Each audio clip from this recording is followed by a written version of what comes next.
Olá! Sabe, por trás de cada lei, mas de cada lei mesmo, existe uma pergunta fundamental.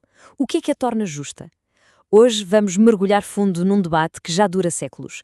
Um debate que moldou nações inteiras e que até hoje define o que a gente entende por justiça. Então a grande questão é essa mesma. Pensem bem.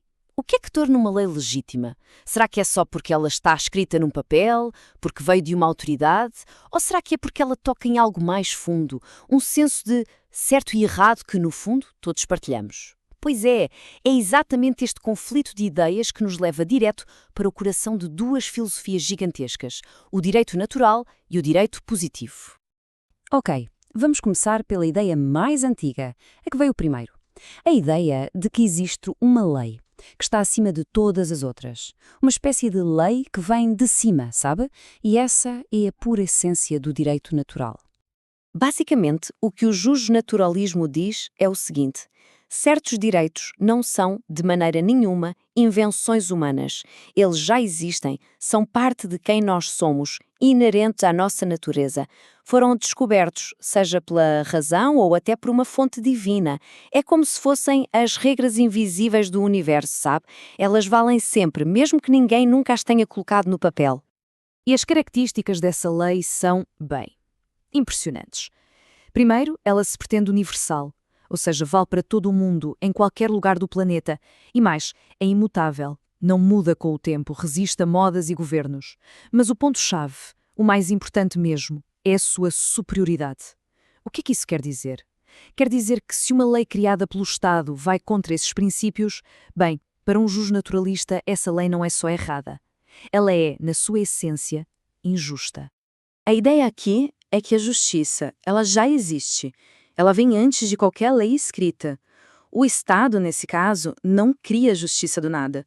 A função dele é outra, é reconhecer essa justiça que já existe e, claro, respeitá-la. É um conceito, nossa, tão poderoso que serviu de faísca, de combustível para revoluções e para toda a luta pelos direitos humanos que a gente conhece.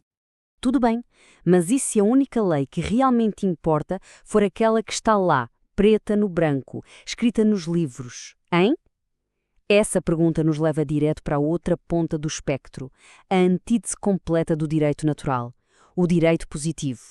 O direito positivo, para simplificar, é a lei que está posta, ou seja, a lei que foi estabelecida por alguém.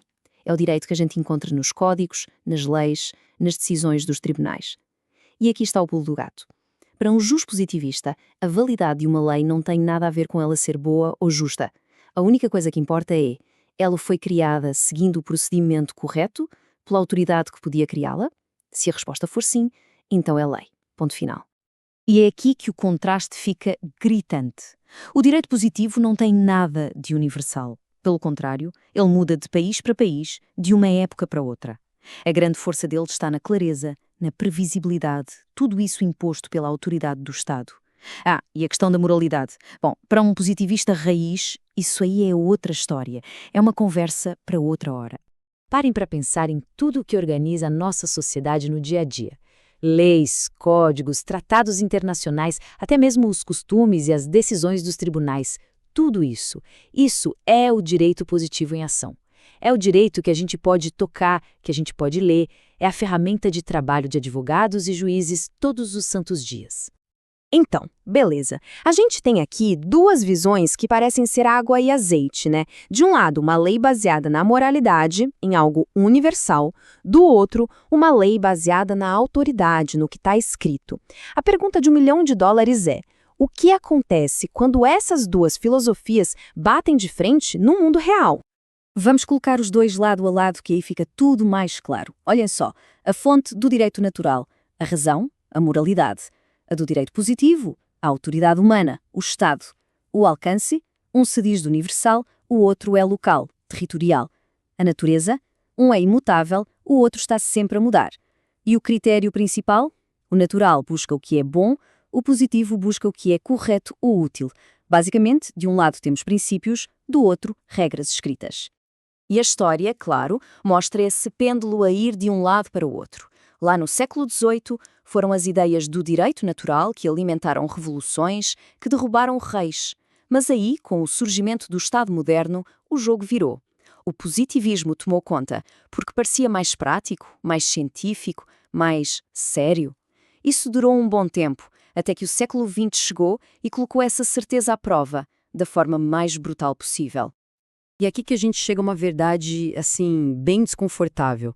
Regimes totalitários usaram e abusaram de leis que, no papel, eram perfeitas. Leis formalmente legais para cometer as piores atrocidades. A lei era legal, mas era também profundamente imoral.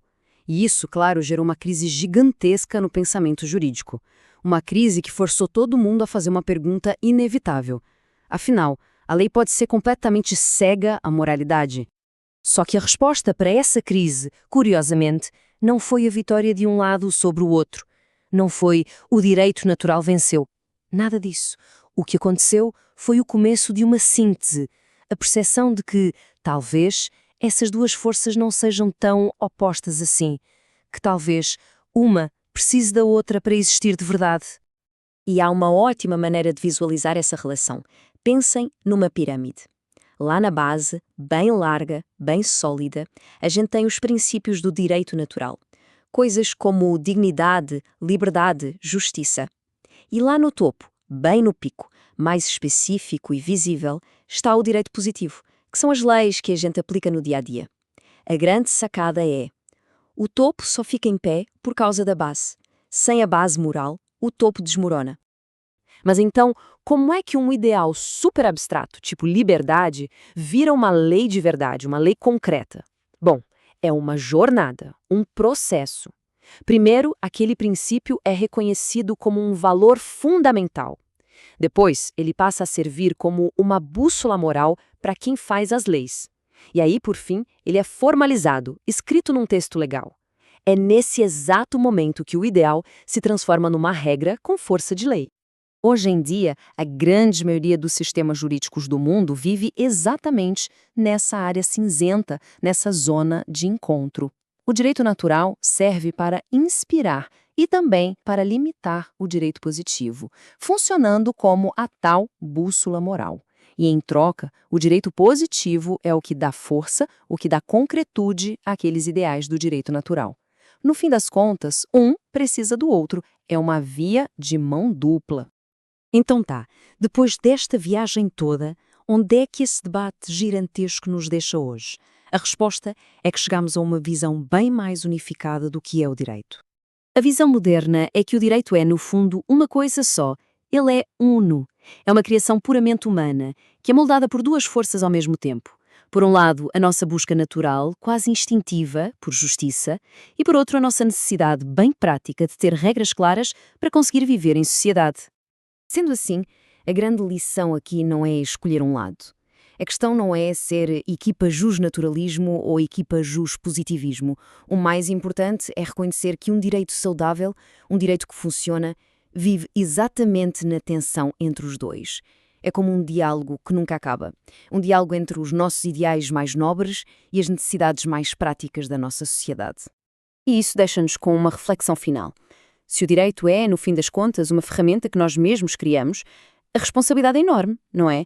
Talvez a grande questão para o futuro não seja mais de onde vem a lei, talvez a pergunta mais importante agora seja: para onde queremos que a nossa lei nos leve?